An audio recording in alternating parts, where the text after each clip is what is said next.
தவக்காலம் முதலாம் வாரம். முதல் வாசகம் இறைவாக்கினர் எசேக்கியேல் நூலிலிருந்து வாசகம்.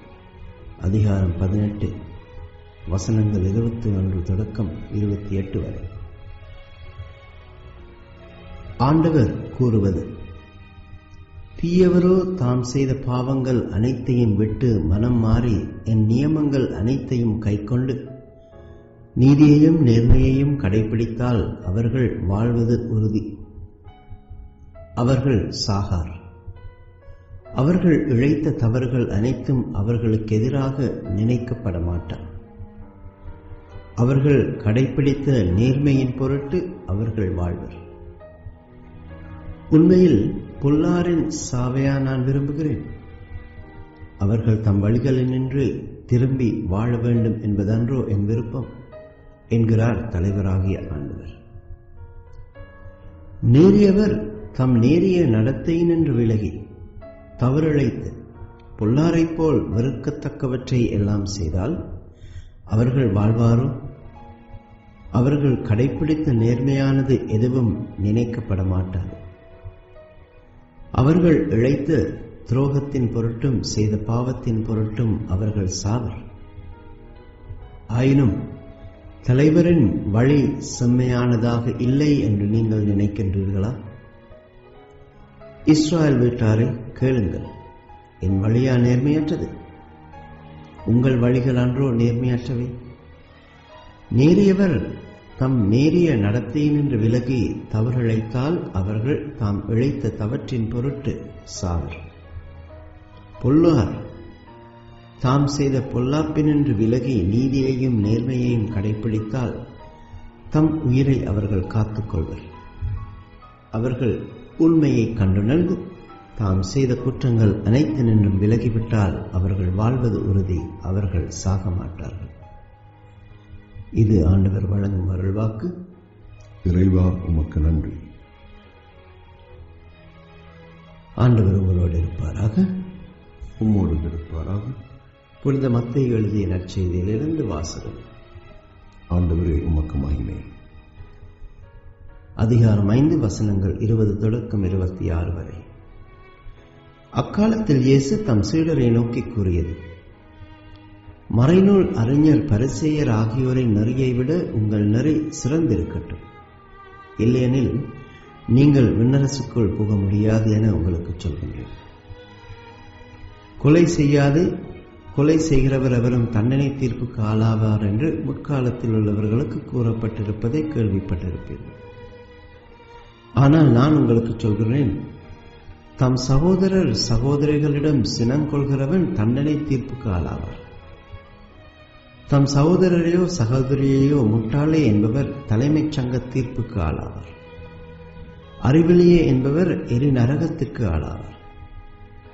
ஆகையால் நீங்கள் உங்கள் காணிக்கையை பலிபீடத்தில் செலுத்த வரும் பொழுது உங்கள் சகோதர சகோதரிகள் எவருக்கும் உங்கள் மேல் ஏதோ மனத்தாங்கள் உண்டென அங்கே நினைவுற்றால் அங்கேயே பலிபீடத்தின் மேல் உங்கள் காணிக்கையை வைத்துவிட்டு போய் முதலில் அவரிடம் நல்லுறவு ஏற்படுத்திக் கொள்ளுங்கள்.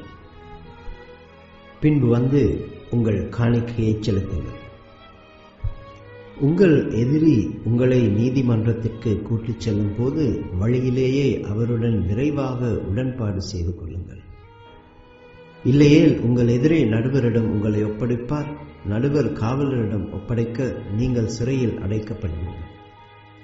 கடைசி காசு தீரும் வரை அங்கிருந்து வெளியேற மாட்டீர்கள் என உறுதியாக உங்களுக்கு சொல்கின்றேன் என்றார்.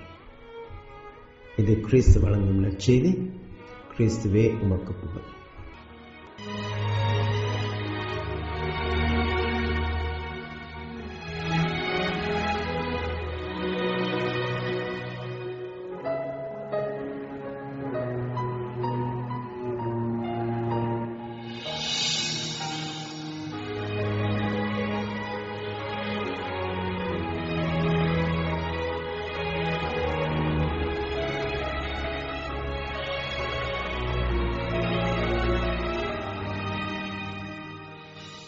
இன்றைய முதல் வாசகத்தில் தீயவர் தாம் செய்த பாவங்களிலிருந்து மனம் மாறி நேர்மையை கடைபிடித்தால் வாழ்வது உறுதி என்றும், நேரியவர் தம் நேரிய நடத்தையினின்று விலகி தவறு இழைத்தால் அவர்கள் தாம் இழைத்த தவற்றின் பொருட்டு சாவர் என்றும் வாசிக்கின்றோம்.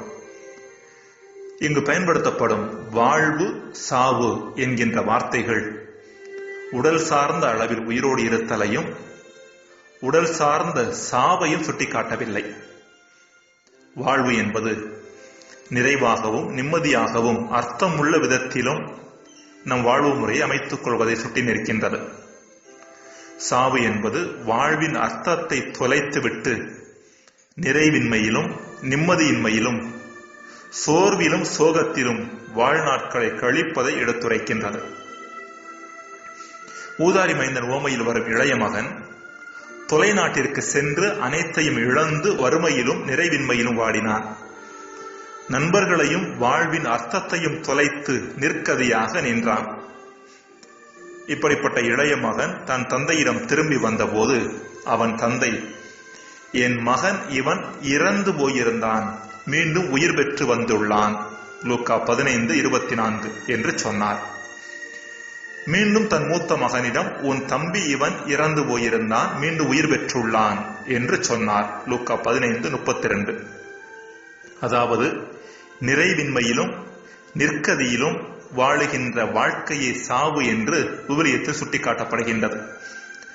இப்படிப்பட்ட வாழ்வு, அதாவது நிறைவும் நிம்மதியும் அமைதியும் ஆனந்தமும் நம் பாவங்களை விட்டு மனமாறி கடவுளின் நீதியையும் நேர்மையையும் கடைபிடிக்கும் போது நமக்கு கிடைக்கும் என்பதையும், இப்படிப்பட்ட நீதியையும் நேர்மையையும் கைவிட்டுவிட்டு பாவத்தில் வாழ்ந்தால் நாம் சாக நேரிடும், அதாவது நிறைவின்மையிலும் அர்த்தமற்ற தன்மையிலும் வாழ்வை தொலைக்க நேரிடும் என்பதையும் இன்றைய முதல் வாசகத்தில் எசேக்கியேல் இறைவாக்கினர் வழியாக இறைவன் எடுத்துரைக்கின்றார். உலக புகழ்பெற்ற ஆங்கில எழுத்தாளர் G.K. Chesterton, men cannot break the laws of God, they can only break themselves against them என்று சொன்னார். அதாவது மனிதர்கள் கடவுளின் சட்டத்தை உடைக்க முடியாது, அதன் பின்னணியில் தங்களைத்தான் உடைத்துக் கொள்ள முடியும் என்பது அதன் பொருள். அதாவது கடவுள் கொடுத்த சட்டங்களையும் நெறிமுறைகளையும் மீறுவதால் அது கடவுளுக்கு எந்த பாதிப்பையும் ஏற்படுத்துவது இல்லை. மாறாக நம் வாழ்வுதான் பாதிப்புக்கு உள்ளாகிறது என்பதே அவர் சொல்வதின் சாராம்சமாக இருக்கிறது. இறைமகன் இயேசு கிறிஸ்து இன்றைய நற்செய்தியில் இன்னும் ஒருபடி மேலே செல்கின்றார். சட்டத்தையும் நியமங்களையும் கடைபிடித்தல் என்பது ஒரு சில வெளி செயல்பாடுகளோடு முடிந்து விடுவது அல்ல, மாறாக நம் மனநிலையில் அது மாற்றத்தை ஏற்படுத்த வேண்டும் என்பதை எடுத்துரைக்கின்றார். கொலை செய்யாமல் இருக்க வேண்டும் என்பது நமது வெளி செயல்பாடுகளோடு தொடர்புடைய ஒன்று. சினம் கொள்ளக்கூடாது என்பது நமது அக மனநிலையோடு தொடர்புடைய ஒன்று.